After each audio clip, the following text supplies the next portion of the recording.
네, 오대영 라이브의 간판 코너 단도직입을 시작하겠습니다. 지난주에 미국 대선 때문에 이 두 분 못 만나봤습니다. 그래서 궁금한 게 많습니다. 수요일에 정치 고수 두 분, 우상호 전 민주당 원내대표, 김성태 전 자유한국당 원내대표 나와주셨습니다. 오랜만입니다. 네, 안녕하세요. 예, 안녕하세요. 예, 많은 일들이 있었습니다. 그 사이에.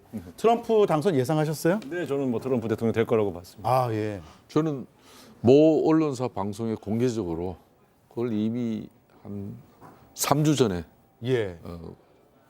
제가 확정적으로 이야기했죠. 제가 미국에 아는 지인들이 좀 있는데 대체적으로 한 10명 중에 8명 정도는 예. 트럼프였어요. 특히 제가 놀랐던 게 우리나 전 세계 평화 이렇게 휴머니즘적인 그런 정치 지도자를 봤을 때는 특히 불법 이민 난민 문제를 가지고 저렇게 트럼프 당시 후보가 극단적인 표현을 하고 저분이 되면 어떻게 하겠다 상당히 그렇게 우려를 했잖아요. 네. 되려 그런 것들이 미국 경제도 지금 좋지를 않은데 미국 노동자들도 저런 불법 이민자 난민들에 의해서 자기네들의 일자리를 위협받는 그런 상황에서 이런 분들도 저는 트럼프를 찍겠구나 그런 생각이 예. 들었는데 그게 맞아떨어졌어요. 아, 그렇군요. 사실 이게 주제는 아닌데 예, 압축적으로 말씀을 잘 해주신 것 같습니다. 자, 어제 법원에서 집회 참가자들 영장 청구된 게 줄줄이 다 기각이 됐습니다. 어떤 내용인지 이수진 앵커가 정리했습니다. 경찰의 행태가 점입 가경입니다.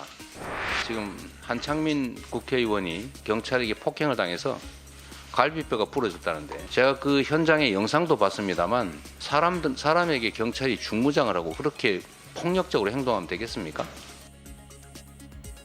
야당을 중심으로 경찰 대응이 지나치게 강경하다며 비판이 이어지고 있습니다.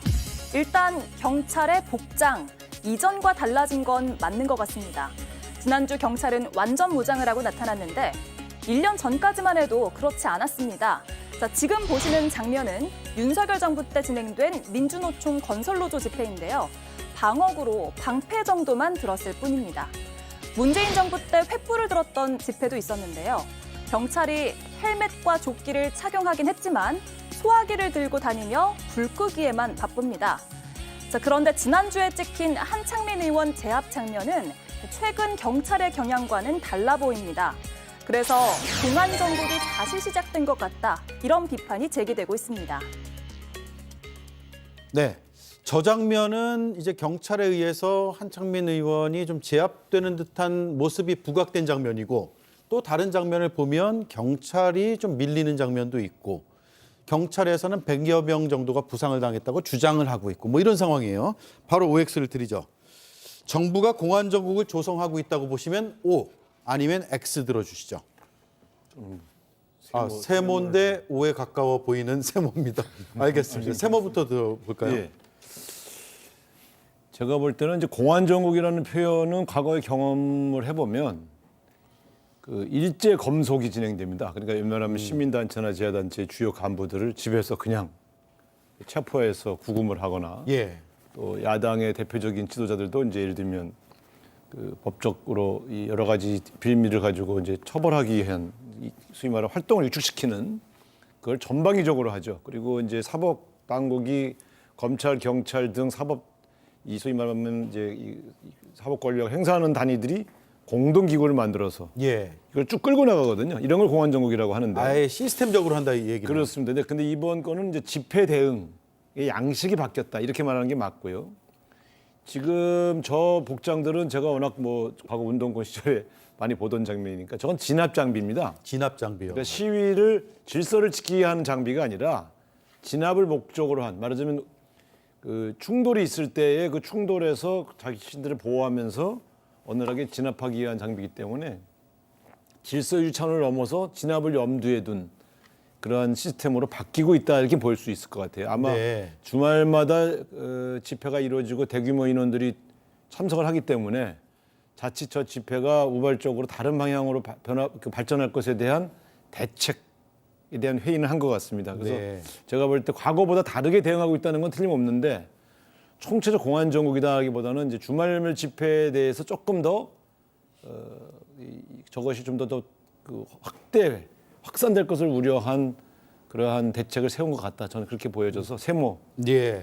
뭔가 복장 차원에서는 변화가 있는 건 분명하다. 이 말씀이네요. 진압용 복장이거든요. 예, 진압용 복장이다. 저는 뭐 야권적 인사로서는 우상호 대표께서 대체로 객관적이고 긍정적으로 이렇게 저 집회 시 양상을 이렇게 분석하시는 게 거의 뭐 맞다고 봐요. 예, 합리적인가요? 그러니까 뭐 이런 집회 시에 대응하는 방식의 일부 기조의 변화지 저런 상황의 일부의 뭐 좀 참석자들의 일부 조직의 극렬한 뭐 그런 참석자들의 뭐 저런 행태 정도는 항상 늘상 있는 거거든요. 예. 거기에 대응하는 방식의 어떤 그런 모습들이라든지 대응 장비들 이런 걸 보고 판단한 건데 그 경찰 입장에서는 이걸 사전에 앞으로도 계속 이런 집회 시위가 연말 계속 이어질 걸로 예상되고 있기 때문에 다만 폭력 집회만은 단호하게 대응하겠다는 그 의지를 보여준 것이지 예. 그런 단면 가지고 지금 현재 경찰이 오늘 뭐 저기 법원에서 구속영장 4명 청구가 기각됐다고 해서 이게 공안정국 형성한 그런 한마디로 저 영장 청구에서 기각됐고 그렇기 때문에 뭐 이 공안정국이다 이렇게 보기는 어려운 거죠. 그러니까 오직하면 야권 인사께서 이게 워낙 합리적이시니까요. 그러니까 이 예. 세무포들은 근데 게 제가 저게 공안정국을 수성하는 것의 징표는 아니다라고 말씀드렸지만 분명히 보면 저런 복장을 하고 나타나면 시위대를 자극해요. 그렇기 때문에 저는 굳이 왜 진압용 장비와 복장을 가지고 나타났느냐 그럴 필요는 없지 않느냐. 만일을 대비해서 이면도로에서 그런 예를 들어 만약에 뭐 엄청난 폭력적 시위로 변화됐을 때 대응을 하기 위한 장비나 인원들이 별도 이면도로에 대응하는 건 그럴 수 있는데 시위대가 지나가는 현장에 저런 복장을 하고 예를 들면 충돌을 하고 그다음에 지금 보시면 알지만 지금 뭐 한창민 의원이나 민주노총 조합원들이 먼저 폭력을 행사하거나 무슨 화염병을 던지거나 강목을 휘두르거나 이런 게 없지 않습니까? 예. 굳이 저렇게까지 몸싸움을 하면서 진압을 했어야 되느냐 한 측면에서 과잉 진압은 틀림없다. 에이, 저는 제가 과잉 보기에는- 진압이라고 봅니다. 제가 저 집회는 막 하도 많이 나가봐서 네. 문제가 없다는 게 아니라 과잉 진압은 맞지만 이걸 공안정국 이런 식으로까지 표현하기에는 아직 아니다라는 이게 말씀이고. 우상호 대표께서도 많은 집회 시의 경험도 있지만 저도 그런 사람 중에 한 있으시죠. 사람이잖아요. 노동계에 계셨으니까요. 그러니까 뭐 수많은 집회 참석자들 이렇게 보면 항상 일부는 뭐 좀 격렬한 뭐 그런 좀 뭐 이 제스처, 액션까지 동원해가지고 이렇게 꼭 선봉에 서서 일을 좀 벌려요.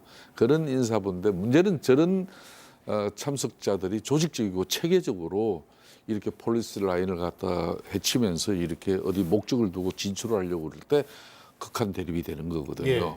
그런데 뭐 이번 지난 주말의 사안은 그런 사안은 아니에요. 상당히 저런 부분은 뭐 우발적이고 그렇기 때문에 네. 그렇게 심각하고 우려스럽게 판단할 수 있는 그런 폭력 집회 양상이다 이렇게 보지는 네. 않습니다. 그렇기 때문에 공안 정국을 윤석열 정부가 형성하고 경찰이 네. 가잉 진압 대응 방식이었다 이렇게 보기도 어려운 거죠. 네.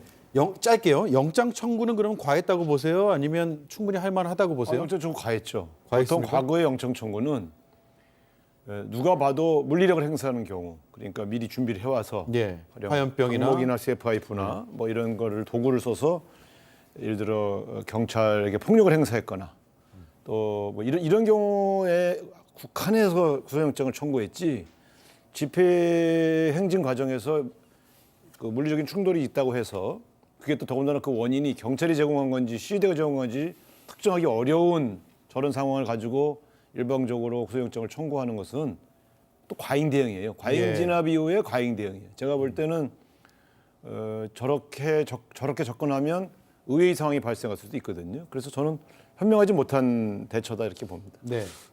허가받은 집회 장소를 벗어나면은 경찰 입장에서는 시민들과 또 참석자들의 신변 안전을 위해서 이렇게 항상 폴리스 라인을 네. 지켜주려고 상당히 애를 쓰죠. 그런데 이번 같은 경우도 그 폴리스 라인 이 자체를 벗어났기 때문에 그걸 경찰이 이제 그 라인을 지키기 위해서 이제 막고 있었던 것이고 경찰 입장에서는 약 100여 명의 또 이런 뭐 부상자도 발생하고 그런 거죠. 그렇기 때문에 당연히 이제 저 정도 큰 대규모 집회 시위가 있으면은 일정 부분은 좀 극렬한 집회 참석자들에 대해서는 뭐 네.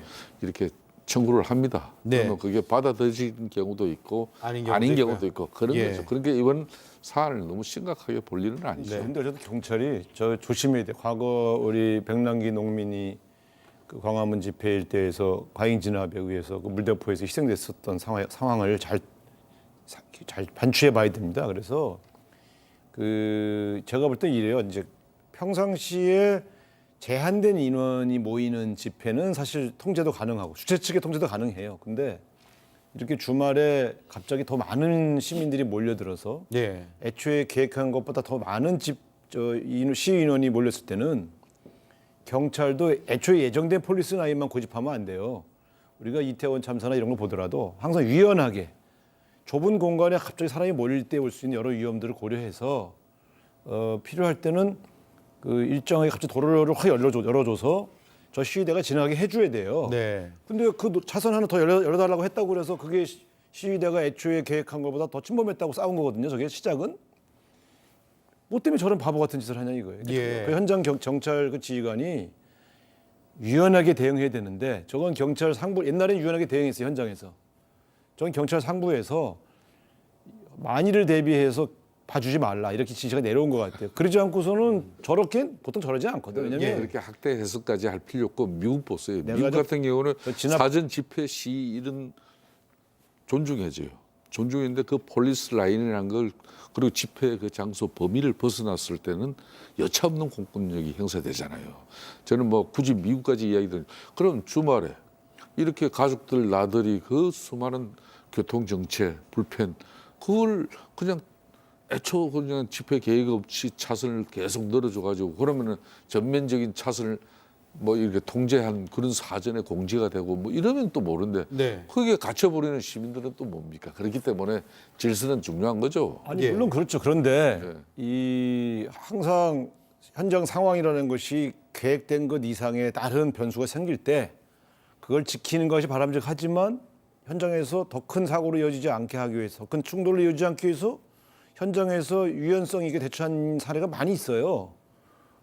결과적으로는 저렇게 부딪혀갖고 뭐 경찰 주장대로 105명 다치고 시위대 한 50명 다친 게 잘한 겁니까? 그게 잘한 거예요?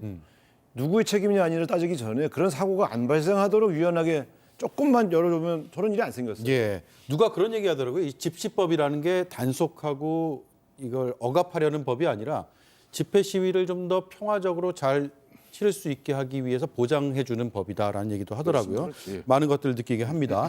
자, OX 짤막하게 하나 하고 갈게요. 이번 주말부터가 이제 또 집회가 열리는데 토요일 전 금요일에 이재명 대표의 공직선거법 위반 혐의 1심 선고가 나옵니다. 이 선고 결과가 어떻든지 간에 이번 주말 집회에 민심이 어느 정도 반영될 거다라는 추측도 나오고 있는데 어떤 결과가 나오든 주말 집회는 더 뜨거워질 것이다. O. 아니다. 무관하다. X. 들어주시죠. 네. 짧게 들어보면 되겠네요. 네. 저는 이번 공직선거법 결과가 이재명 대표의 의원직 사퇴로 이어질 거라고 보지 않기 때문에 네. 그렇게 예상을 합니다. 그렇기 때문에 당연히 주말 집회 분위기가 더 뜨거워지지는 않을 것이다. 저는 이렇게 봅니다. 예. 그래서 평상시에 진행했던 그런 수준에서 16일 집회가 이어질 것으로 예상합니다. 무죄 혹은 100만 원 미만이 나와서 피선거권 박탈과는 별개의 형이 나올 거기 때문에 무관하다 이 말씀이네요. 15일 공직선거법 뭐 법률적인 판단에 대해서는 오로지 이제 뭐 그 담당 판사밖에 지금 모르는 일이죠. 어느 누구도 모를 일입니다. 그렇기 때문에 그 판사는 헌법적 양심과 또 법률적 그런 판단에 의해서 이제 선고를 하겠죠. 네. 그래서 저는 그렇기 때문에 이미 예고돼 있는 뭐 주말 집회에서 그 결과에 따라서 그 양상에 엄청나게 불이 붙을 것이다. 이렇게 보는 것보다 대려 그 당일 선고 당일 서초동 분위기가 저는 당일 집회요. 우려스러울 정도죠. 예. 그거는 아마 지금 저희들이 아는 정보로는 지금 민주당에 좀 이재명 대표 적극 뭐 지지 뭐 허리 많은 친명 인사들 중심으로 해가지고 뭐 지금 서초동 거기에 선거전 많이 물론 응원 격려를 위해서라고 그렇게 하지만은 뭐 사실상 법원을 대단히 크게 압박하는 행위거든요. 그런 사법부를 그렇게 압박해가지고 참 올바른 법률적 양심의 선고를 이렇게 민주당 입장에서는 이야기할 수 있겠나 그게 우려될 정도로 예. 나는 대략 그게 걱정이에요. 오히려 금요일 집회가 걱정이다. 알겠습니다.